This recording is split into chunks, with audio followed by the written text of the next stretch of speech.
Okay Jitubhai ખાસ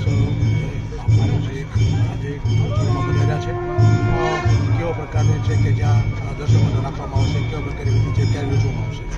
પરમ પૂજ્ય સદગુરુદેવ બજરંગદાસ બાપાના અન્ય સેવક અમારો પરિવાર તો ખૂબ ભાગ્યશાળી છે કે અમારા વડીલ તરીકે અમારા પિતાશ્રી તરીકે અમને ભગવાને અમને આપ્યા હતા. આપણા સૌના વડીલ પૂજ્ય વંદે બાપા હજુ અમે માની નથી શકતા કે બાપાએ દેહ છોડી દીધો, કારણ કે હજુ 5 દિવસ પહેલાં તો અમે બધા સાથે અમારી દીકરીના લગ્ન પ્રસંગમાં મોજ કરતા હતા અને એમને ભત્રીજીના લગ્ન હતા તો એ આમંત્રણ આપવા ગઈ તો એમ કહ્યું કે તારા લગ્નમાં હું અત્યારે વહેલા જ તને આશીર્વાદ આપી દઉં. એટલે બ્રેન સ્ટ્રોક આવ્યો અને બ્રેન સ્ટ્રોકમાંથી રિકવર થયું 4 દિવસમાં ન્યૂઝપેપર વાંચવા માંડ્યા હતા અને પછી હાર્ટ એટેક આવી ગયો અને એમણે દેહ છોડી દીધો. આપણે બજરંગદાસ બાપાને ઝાંઝરિયા દાદાને પ્રાર્થના કરીએ.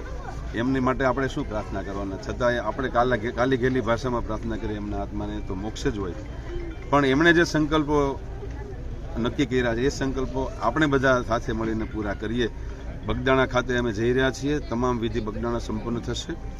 આજે અમે 4 વાગે પહોંચીશું. પછી બાપાના પાર્થિવ દેહ અમે દર્શનમાં મૂકશું.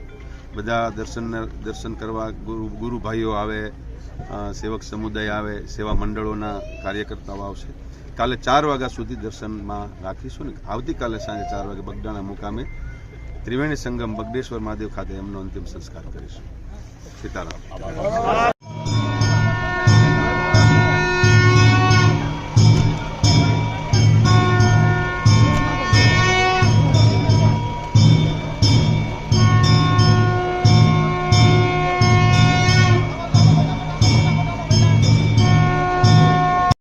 જેટલા અહીંયા ઉપસ્થિત છીએ બધા 2 મિનિટ માટે આંખ બંધ કરી અને ભગવાનનું નામ સ્મરણ આપણે કરીએ, જેથી કરી બાપાએ તો દાદાએ એમનો કેળો એનો રસ્તો કરી જ લીધો છે.